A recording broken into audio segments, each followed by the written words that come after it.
সংযুক্ত আরব আমিরাত শারজাতে মাত্র 20,000 টাকার দ্বন্দ্বে এক বাংলাদেশিকে পিটিয়ে মেরে ফেলা হয়েছে। এই হামলায় জড়িত ছিলেন 7 জন বাংলাদেশি।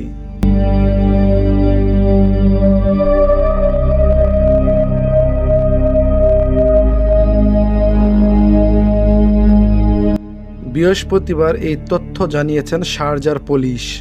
জানানো হয়, বুধবার সন্ধ্যায় এই মারামারির তথ্য আসে পুলিশের কাছে। পুলিশ ঘটনাস্থলে যেয়ে দেখেন একজন মারা গিয়েছে এবং আরেকজন গুরুতর আহত হয়েছে।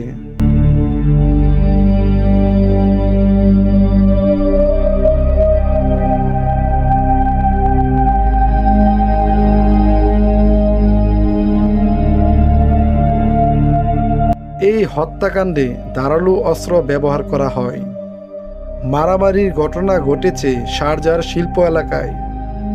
প্রাথমিকভাবে পুলিশ জানতে পারে মাত্র 600 দিরহামের জন্য 7 জন মিলে 3 ভাইকে লাঠি ও ধারালো অস্ত্র দিয়ে মেরে রক্তাক্ত করে।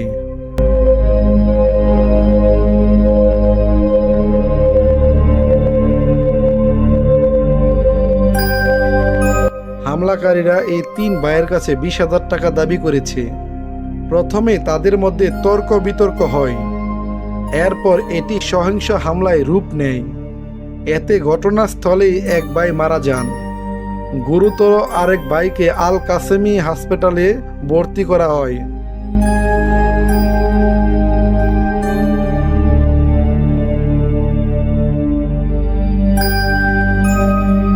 পুলিশ অভিযুক্ত এই 7 জনকে গ্রেপ্তার করেছে এবং হত্যাকাণ্ডের প্রকৃত উদ্ঘাটন বের করার চেষ্টা করছে।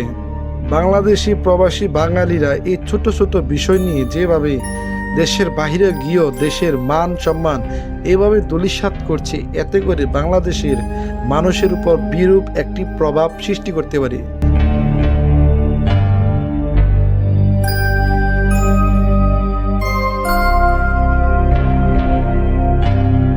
এছাড়াও যে 7 জন ইতিমধ্যে গ্রেপ্তার হয়েছে তারাও জানিয়েছেন এমনটা হওয়া একেবারেই উচিত ছিল না। এখন তাদের নিজের দোষ নিজেই স্বীকার করে নিয়েছে।